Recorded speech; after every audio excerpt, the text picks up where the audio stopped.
La pluie venait tout juste de s'arrêter lorsque les funérailles commencèrent, laissant le cimetière enveloppé d'une brume froide et argentée. Les gens murmuraient sous des parapluies noirs, tandis que le cercueil d'Helena Whitford, fille unique du milliardaire de l'industrie Charles Whitford, était descendu vers sa dernière demeure. Le monde croyait qu'Helena était morte soudainement dans son sommeil.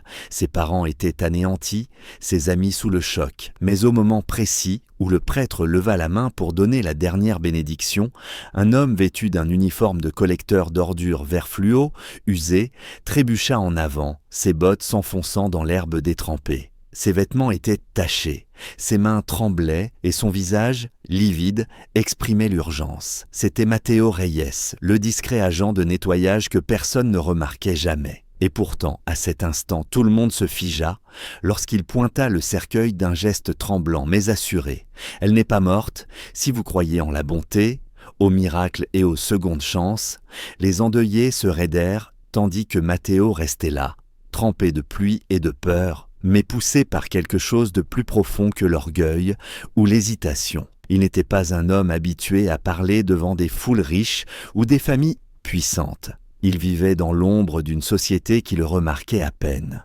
Et pourtant, aujourd'hui, tout dépendait du fait qu'on l'écoute. Le père d'Helena le dévisagea avec un mélange d'incrédulité et de colère. Mais le regard de Matteo ne vacilla pas. Il avait passé des années à nettoyer les mêmes rues où Helena promenait souvent son chien, là où elle lui souriait, comme s'il n'était pas invisible, là où elle s'arrêtait pour lui demander comment se passait sa journée, tandis que les autres détournaient les yeux.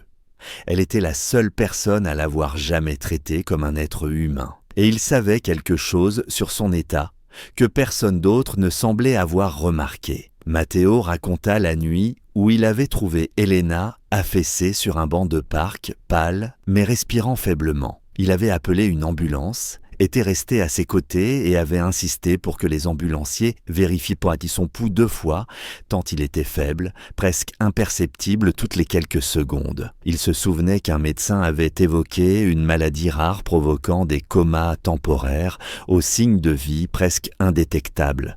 Mais quelque part entre les protocoles précipités de l'hôpital et le choc de sa famille, cette information s'était perdue. Lorsque le médecin annonça plus tard son décès, Matteo fut écarté. On lui dit qu'il se trompait, qu'il n'avait aucune autorité pour remettre en question le jugement de l'hôpital. Mais il n'oublia jamais comment ses doigts avaient de bouger lorsqu'il lui avait tenu la main cette nuit-là, comme une faible supplique pour que quelqu'un fasse attention. À présent, debout devant la tombe ouverte, il les supplia de reconsidérer. Sa voix tremblait, mais gagnait en force à mesure qu'il parlait avec son cœur, décrivant la bonté d'Helena envers des gens comme lui, racontant comment elle laissait parfois des repas chauds près des bennes pour les animaux errants, et comment elle l'avait défendu un jour lorsqu'un groupe d'adolescents se moquait de son travail. Il leur dit qu'il lui devait tout, y compris le courage d'interrompre ses funérailles. Et tandis que les endeuillés absorbaient chacun de ces mots, le silence devint plus lourd, non pas de colère, mais d'une inquiétante prise de conscience.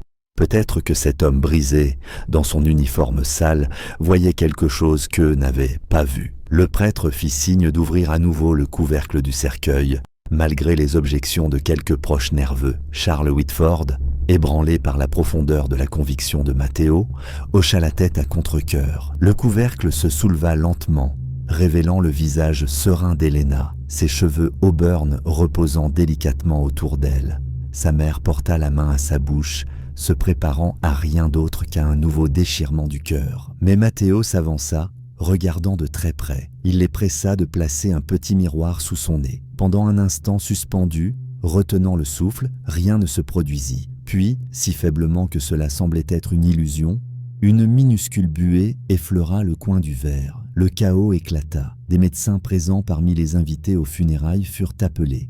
On vérifia le pouls, et bien que presque inexistant, il était là.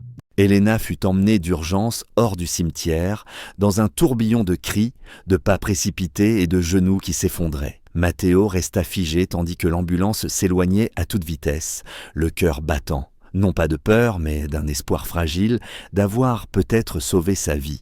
Des heures plus tard, Dans un couloir d'hôpital austère, Charles trouva Matteo assis seul sur un banc de métal, trempé et tremblant. Pour la première fois, le milliardaire ne le vit pas comme un éboueur, mais comme l'homme qui avait remarqué ce qu'aucun expert n'avait vu. Elena avait sombré dans un rare coma métabolique qui imitait la mort, et l'intervention de Matteo avait empêché un cauchemar dont aucune famille ne se serait jamais remise. Le poids de la gratitude fit couler des larmes sur le visage de Charles. Il s'assit à côté de Matteo, non au-dessus de lui, le remerciant avec une sincérité qu'aucune somme d'argent ne pourrait jamais rembourser. Des jours passèrent avant qu'Elena n'ouvre enfin les yeux. La première chose qu'elle demanda fut pourquoi Matteo avait l'air si inquiet. Lorsqu'on lui dit la vérité, à quel point elle avait frôlé l'enterrement vivant, comment Matteo s'était tenu seul face à la foule, elle éclata en sanglots et lui serra les mains, lui promettant que sa vie ne serait plus jamais ignorée ni passée sous silence. Sa survie devint un moment relayé dans toute la ville, un rappel symbolique que la dignité et l'humanité ne sont pas liées à la richesse ni au statut, mais au courage, à la compassion et à la volonté de dire la vérité, même lorsque personne n'écoute. Dans les semaines qui suivirent, Charles proposa à Matteo un nouvel emploi, non par charité, mais par respect. Matteo refusa tout ce qui l'aurait élevé injustement, mais accepta un poste chargé de superviser des programmes d'aide communautaire. Elena souhaitait créer des initiatives pour nourrir les sans-abri, offrir des formations professionnelles et garantir que des personnes comme Matteo soient vues, entendues et respectées. L'éboueur, autrefois invisible, se retrouva désormais au cœur d'une mission qui transforma d'innombrables vies. Si cette histoire vous a touché, merci de liker, partager, commenter et vous abonner. Votre engagement aide à faire vivre ces récits porteurs de sens sur Life's Message New. Avant de partir, dites-nous en commentaire quelle partie de cette histoire a le plus touché votre cœur. Et ainsi, le monde comprit que les héros ne portent pas toujours des capes ni des costumes coûteux. Parfois, ils portent des gants déchirés, des vestes tachées, et possède la force silencieuse de crier la vérité lorsque le monde refuse de la voir. Et grâce à un tel héros, Elena vécut et d'innombrables autres retrouvèrent l'espoir.